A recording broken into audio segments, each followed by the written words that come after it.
സുഭാഷിതം. കുടുംബ ബന്ധങ്ങൾക്ക് വളരെയധികം പ്രാധാന്യം കൊടുക്കുന്ന പുസ്തകമാണ് ബൈബിൾ. മനുഷ്യനെ സൃഷ്ടിക്കുമ്പോൾ തന്നെ കുടുംബം എന്ന ആശയം ദൈവം അവതരിപ്പിച്ചു. ഉൽപ്പത്തി 1:27-28 വാക്യങ്ങളിൽ പറയുന്നത്, ദൈവത്തിന്റെ സ്വരൂപത്തിൽ അവനെ സൃഷ്ടിച്ചു, ആണും പെണ്ണുമായി അവരെ സൃഷ്ടിച്ചു. ദൈവം അവരെ അനുഗ്രഹിച്ചു, നിങ്ങൾ സന്താനപുഷ്ടിയുള്ളവരായി പെരുകി ഭൂമിയിൽ നിറഞ്ഞ് അതിനെ അടക്കി സമുദ്രത്തിലെ മത്സ്യത്തിന്മേലും ആകാശത്തിലെ പറവജാതിയിന്മേലും സകല ഭൂചര ജന്തുവിന്മേലും വാഴുവീൻ എന്നവരോട് കൽപ്പിച്ചു.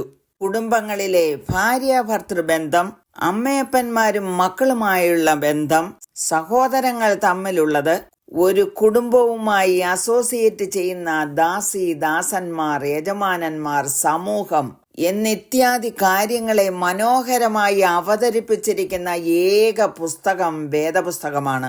അമ്മയപ്പന്മാരും മക്കളും തമ്മിലുള്ള ബന്ധവും അവരുടെ കടപ്പാടുകളും പറഞ്ഞുകൊണ്ടാണ് അപ്പോസ്തലനായ പൗലോസ് എഫെസ്യർക്ക് എഴുതിയ ലേഖനം 6-ാം അധ്യായം ആരംഭിക്കുന്നത്. അതിൻ്റെ 1-ാം വാക്യം, children obey your parents in the Lord, for this is right. മക്കളെ, നിങ്ങളുടെ അമ്മയപ്പന്മാരെ കർത്താവിൽ അനുസരിപ്പീൻ, അത് ന്യായമല്ലോ. മക്കൾ മാതാപിതാക്കന്മാരെ അനുസരിക്കുന്നത് ന്യായമായ കാര്യമാകുന്നു. കുഞ്ഞുങ്ങൾ മാതാപിതാക്കളെ അനുസരിക്കണമെങ്കിൽ അനുസരണം എന്താണെന്ന് മാതാപിതാക്കൾ അവരെ പഠിപ്പിച്ചിരിക്കണം. അനുസരിപ്പീൻ എന്ന് പൗലോസ് പറയുമ്പോൾ അനുസരിക്കാതിരിക്കുന്ന ഒരവസ്ഥയും അവിടെ ഉണ്ടെന്ന് ദൃശ്യമാണ്. ആരെയും അനുസരണക്കേട് പഠിപ്പിക്കേണ്ട ആവശ്യമില്ല.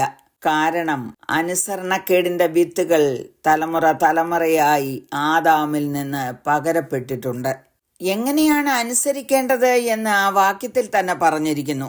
അവർ അമ്മയപ്പന്മാരെ കർത്താവിൽ അനുസരിക്കണം എന്ന് പറഞ്ഞാൽ കർത്താവിന്റെ അനുസരണമായിരിക്കണം മാതൃകയായി മാതാപിതാക്കൾ അനുസരിക്കേണ്ടതും മക്കളെ അനുസരിപ്പിക്കേണ്ടതും. 5-ാം അധ്യായത്തിൽ ഭാര്യാഭർത്തൃ ബന്ധം എങ്ങനെയായിരിക്കണമെന്ന് പറഞ്ഞതിന് ശേഷമാണ് മക്കളോടും അമ്മയപ്പന്മാരോടും പറഞ്ഞിരിക്കുന്നത്. യേശു കർത്താവിന്റെ അനുസരണമാണ് നമുക്ക് മാതൃകയായിരിക്കേണ്ടത്. എബ്രായർ 5:8-9 വാക്യങ്ങളിൽ എഴുതിയിരിക്കുന്നത്, പുത്രനെങ്കിലും താൻ അനുഭവിച്ച കഷ്ടങ്ങളാൽ അനുസരണം പഠിച്ച് തികഞ്ഞവനായി നിത്യരക്ഷയുടെ കാരണഭൂതനായി തീർന്നു. നിത്യമായ രക്ഷയെ എയിം ചെയ്തുകൊണ്ടാണ് നാം അനുസരിക്കേണ്ടത്. അത് മക്കൾ മാത്രമല്ല, അമ്മയപ്പന്മാരും അനുസരിക്കേണ്ട കാര്യമാകുന്നു. കുടുംബ ബന്ധങ്ങൾ തകരുമ്പോൾ, മാതാപിതാക്കളോടുള്ള അനുസരണവും ബഹുമാനവും പരാജയപ്പെടുമ്പോൾ സമൂഹം അധംപതിക്കുകയും അധികകാലം നിലനിൽക്കാതിരിക്കുകയും ചെയ്യും. കുടുംബത്തിന്റെ ഭദ്രത നിലനിൽക്കുന്നത് നിങ്ങൾ ഏക മനസ്സുള്ളവരായി, ഏക സ്നേഹം പൂണ്ട്, ഐക്യമത്യപ്പെട്ട് ഏകഭാവമുള്ളവരായിരിക്കണം.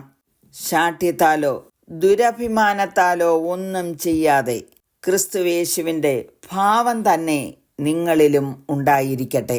അവൻ ദൈവരൂപത്തിലിരിക്കെ ദൈവത്തോടുള്ള സമത്വം മുറുകെ പിടിച്ചുകൊള്ളണമെന്ന് വിചാരിക്കാതെ ദാസരൂപമെടുത്ത് മനുഷ്യ സദൃശത്തിലായി തന്നെത്താൻ വിളങ്ങി, തന്നെത്താൻ താഴ്ത്തി മരണത്തോളം, ക്രൂശിലെ മരണത്തോളം തന്നെ അനുസരണമുള്ളവനായി തീർന്നു.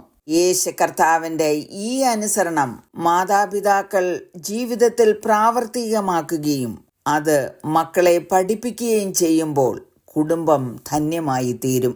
6-ാം അധ്യായത്തിന്റെ 2-4 വരെയുള്ള വാക്യങ്ങളിൽ അനുസരണത്തിന്റെ നന്മയും മാതാപിതാക്കളോടുള്ള ഉപദേശവും രേഖപ്പെടുത്തിയിരിക്കുന്നു.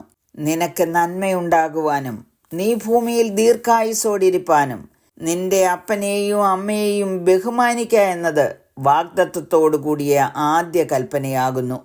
പിതാക്കന്മാരെ, നിങ്ങളുടെ മക്കളെ കോപിപ്പിക്കാതെ കർത്താവിന്റെ ബാലശിക്ഷയിലും പഥ്യോപദേശത്തിലും പോറ്റി വളർത്തുവീൻ. ഇങ്ങനെയുള്ള കുടുംബങ്ങളെയാണ് ദൈവം ആഗ്രഹിക്കുന്നതും നിത്യരക്ഷയിലേക്ക് പ്രവേശിപ്പിക്കുന്നതും.